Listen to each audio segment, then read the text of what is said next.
Retornamos para o bloco final do programa Vale Soluções de hoje. Estou aqui com Paulo Hernani Souto, ex-executivo da Nike. Paulo, nosso calendário é uma tragédia.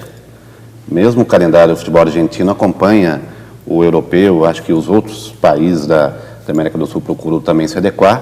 E o nosso calendário é um absurdo, né? Só para citar a data FIFA, o mundo todo para e só o Brasil tem jogos. Recentemente houve uma outra parada, mas não justifica. Como é que você encontra, enxerga um caminho nesse sentido?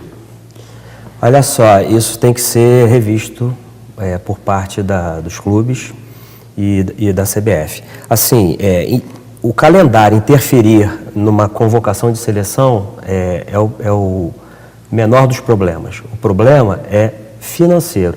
A gente é de uma época que não tinha janela, né? A gente trata às vezes a janela como um problema, mas a gente é de uma época que durante o campeonato, literalmente, o cara ia cobrar o pênalti, põe outro para bater porque você foi negociado, toma sua passagem, você vai agora para Barcelona. Era assim, você era vendido, um jogador era vendido a qualquer momento do ano. Mas agora, já há algum tempo, eu não me lembro exatamente quando foi instituído isso, mas as janelas vieram para evitar esse êxodo a qualquer momento, de qualquer forma. O calendário, como você bem citou, a Argentina já se adequou, né, ao calendário, porque assim, você tem durante nosso calendário, que é ano corrente, até o meio do ano, o teu time, não precisa dizer qual é o seu time, tem um elenco. No segundo semestre tem um outro elenco, porque no meio do ano coincide com a janela mais forte da Europa, que são onde estão os clubes com poder de compra. E é ali que eles têm o período de compra, porque essa janela que a gente vai começar daqui a pouco é a janela de ajuste. Eu tenho para te dizer que essa sempre foi a retórica do meu time. Um dos que mais vende jogadores para fora nos últimos anos. Santos. A seleção, né? O Santos, né? Não, o Santos tem uma camisa muito forte e vende bem porque é um clube que forma bem e, mais importante... Se vende bem, eu já não sei. O mais importante, é um clube que dá oportunidade para o jovem. Por isso que jogar no Santos tem um apelo especial, entendeu? Até aproveitando... Agora, na China ainda segue o calendário como o nosso. Entendeu? Exatamente nesse período que a China abre agora, dia 3 de janeiro, a janela que ela vai às compras, digamos assim, que não está comprando com a avidez de antes, por questões de não ter incentivo como antes do governo. O governo quer que os clubes invistam no futebol chinês e comprem menos cada vez mais. Aqueles mega salários não acontecem mais. Paulo, houve um momento em que se discutiu o modelo de gestão, né? CBF, alguns clubes queriam formar uma outra liga, tivemos aí até o ano passado a Primeira Liga, que não vingou, enfim. Você enxerga um modelo assim interessante para o nosso futebol, que poderia realmente surtir um efeito positivo? O que dá certo em outros lugares tem que ser copiado, sim, na minha opinião, com ajustes, lógico. E eu acho que a CBF, como na maioria dos países na Europa, tinha que cuidar, e faz isso bem, muito bem, diria, da seleção brasileira e fomentar o esporte, ações sociais, né, ligadas ao futebol no Brasil. As competições, Campeonato Brasileiro, Copa do Brasil, quem tem que administrar as competições, na minha opinião, deve ser os próprios clubes. É uma briga complexa, né, porque a CBF, digamos assim, perde poder, mas não perde receita. Ela ficaria só com a seleção? 85% da receita da CBF é seleção brasileira. Tá?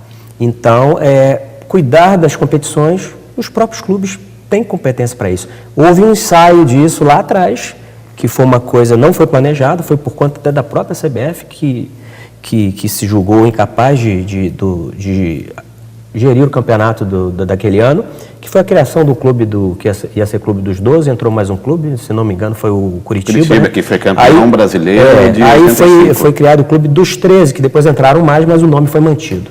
Então, eu acho que isso aí só vai melhorar a própria questão do calendário e vai ser uma forma, sim, de aí os clubes decidirem o que se for realmente melhor para eles. financeiramente e, consequentemente, para os torcedores, né, que é a razão final, né, é o torcedor, é quem realmente cria a demanda, poder realmente decidir se vai adequar com o calendário europeu ou não, porque quem tem que decidir isso, na verdade, são os clubes. E, a partir de uma criação de uma liga, eles vão decidir os seus próprios destinos.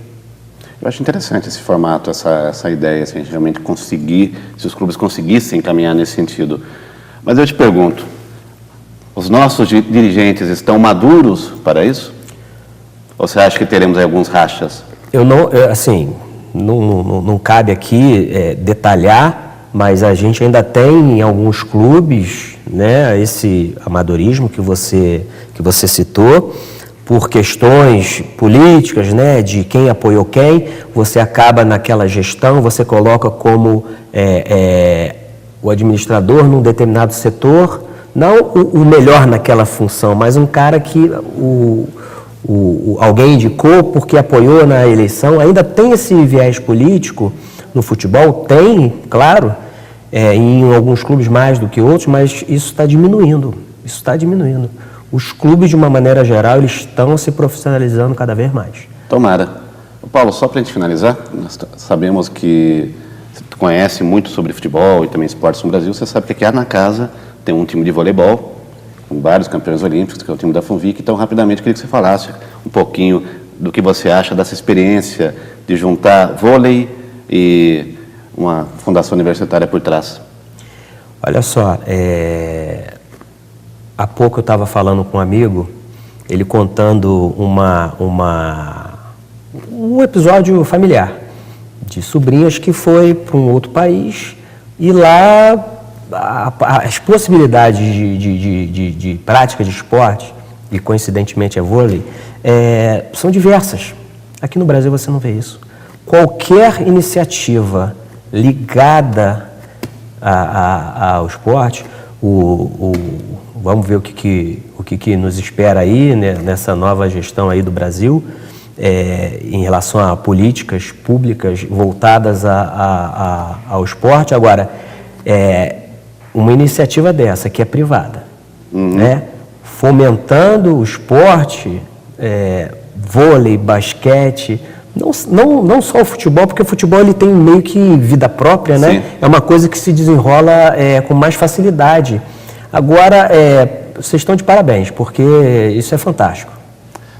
Estamos chegando ao final do programa Vale Soluções, o primeiro de 2019. Quero agradecer a participação do nosso convidado, Paulo Hernandes Souto. Paulo, obrigado pela sua presença. Forte abraço. Nos vemos no nosso próximo encontro. Até lá.